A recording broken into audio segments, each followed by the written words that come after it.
N'hésitez pas à vous abonner, comme ça la prochaine fois vous serez là. Bon, aujourd'hui, ce sera une vidéo particulière puisqu'on teste pas une Talaria, pas une Suron. C'est une nouvelle moto qui vient d'arriver sur le marché. C'est la marque GoWo. On prêtait cette moto à EOS France et nous, du coup, on va vous la tester pour vous. Il n'y a aucune vidéo en France, en tout cas, sur le test de cette moto pour le moment. Et alors, du coup, qu'est-ce qu'on va retrouver sur cette moto? Alors, sur cette moto, on a un cadre entièrement en aluminium. Donc, pour la légèreté, franchement, c'est un matériau noble, super résistant et franchement, ça fait plaisir de voir ça sur les motos. On a 9000 watts au niveau du contrôleur et 420 Nm. Donc franchement, ça place la moto quand même dans du bon milieu de gamme. Un équivalent à Talaria. C'est équivalent, ouais, des motos qui sont comme Talaria, Suron.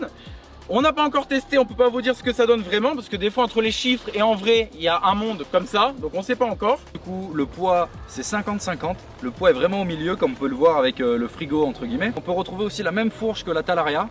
Donc il me semblerait que ce soit une KKE. Donc ils l'ont refait à leur style un peu, hein. C'est vrai, l'orange, mais ça reste les mêmes pièces, ils reprennent, vous savez. On sait déjà que la KKE c'est une très bonne fourche d'entrée de gamme, enfin même pas d'entrée de gamme. Hein, c'est pour ça qu'ils l'ont mis d'ailleurs. Ouais. Je sais que nos Talaria font entre 65 et 68 kg. Celle-ci, il me semble qu'elle est un peu plus lourde, Maxime. Ouais, elle fait un petit peu plus puisqu'elle fait 75 kg. Donc vous voyez un peu le gabarit avec le gros mastodonte, c'est la batterie en fait qui est camouflée avec des carénages. Franchement, ça prend de la place et du poids. Et surtout, ce qui est bizarre sur cette moto, c'est que tout est en aluminium. Donc franchement, c'est de la bonne pièce entre le guidon, tous les inserts. On voit que c'est de la qualité, l'aluminium c'est léger et pourtant, elle fait 75 kg. On peut voir déjà qu'il y a une potence fixe. C'est pas une potence comme nous sur les Talaria où on peut tourner notre guidon à notre convenance. Là, c'est vraiment une potence fixe qui est fixée avec deux vis. On a toujours le guidon droit.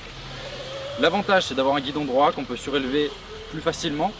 L'inconvénient, c'est que suivant la chute, ça peut casser. On voit qu'on a une super longue selle. Donc ça, c'est un bon avantage parce que du coup, on va pouvoir vraiment se jeter sur l'avant dans nos virages, etc.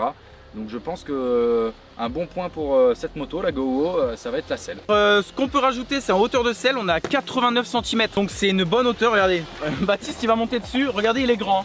1,82 1,82 m et pourtant, vous voyez que pourtant, franchement, il est bien. Donc les freins, c'est du double piston d'origine. Donc ce qui est pas mal, c'est comparable au Talaria 4000. Sauf que les disques ne sont pas en 220. Donc du coup plus petit, donc ça veut dire que ça chauffe plus et ça freine moins bien sur du long terme. Il y a plusieurs modes de vitesse. On a un compteur aussi digital qui est super joli. Coupe-circuit d'origine, donc c'est bien pour les compétitions. Bon les amis, ça y est, après la petite présentation, place au test du frigidaire roulant.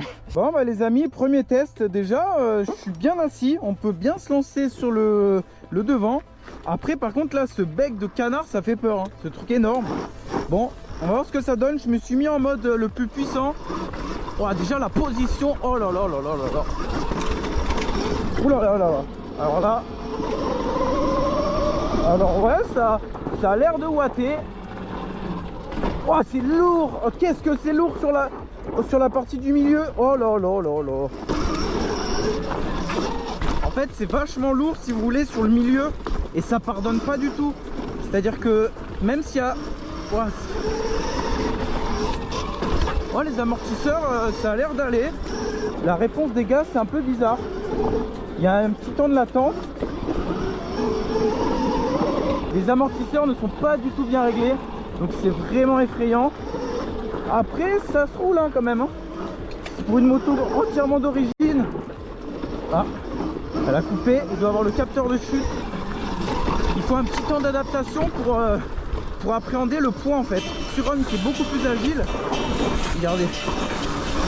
Après, ça va, je suis pas non plus. Ah là, ouais, là, oula. Il y a un petit problème au niveau de la reprise là. Là, le gap, ouais, les amortisseurs sont pas dégueux. Ça se roule. Franchement, c'est niveau puissance, ça fait le travail hein, quand même. Hein. Oula. Non, c'est une moto sympa. Après, je vous cache pas qu'elle est... Oh, le poids. Comme il t'emmène le poids.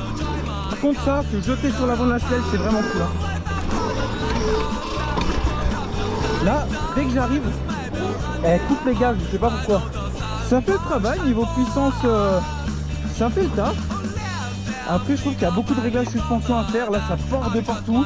Peut-être le pneu derrière à dégonfler pour avoir plus de motricité.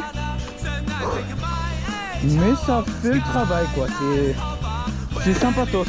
Là, c'est parti pour mon essai sur la GoWo. Alors il y en a m'a dit que c'était assez lourd de l'avant.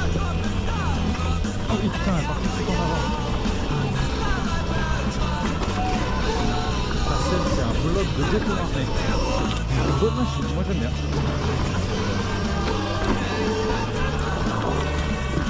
Putain de route de merde. Même la croche latérale avec les pneus d'origine. Ça va, donc la moto n'a pas envie de se lever avec le rapport de poids 50-50. C'est vraiment agréable.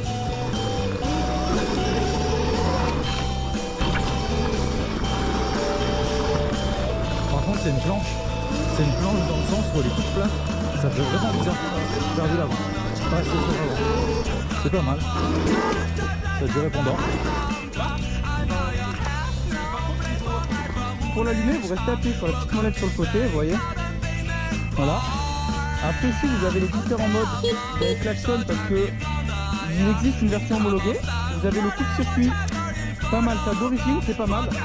De l'avoir mis comme ça pour les compètes, c'est bien. Après là, vous avez les différents modes. Vous voyez, B, A, B, B. Voilà, plus on monte vers D, plus c'est puissant. Et ici, quand vous appuyez sur Dyna, vous voyez que ça change. Donc là, il y a un petit bout, un petit logo. Ici, je sais pas, un espèce de dragon ou un puma, je sais pas ce que c'est. Et voilà, quand on se met sur le petit logo qui ressemble à un petit paramètre, là, un petit boulon, ça c'est le plus puissant. Donc là, on a les 9000 watts. On met le coupe-circuit écrit ready et on peut accélérer et il s'enlève. Oh, c'est un frigidaire.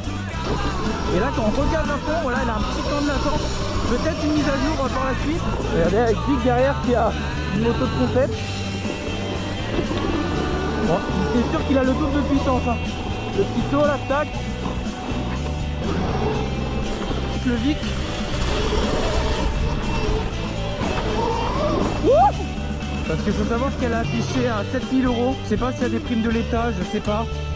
Donc je sais pas, je trouve ça un peu laid. Le cadre en alu, soi-disant léger, alors que c'est lourd. Je sais pas, je trouve ça...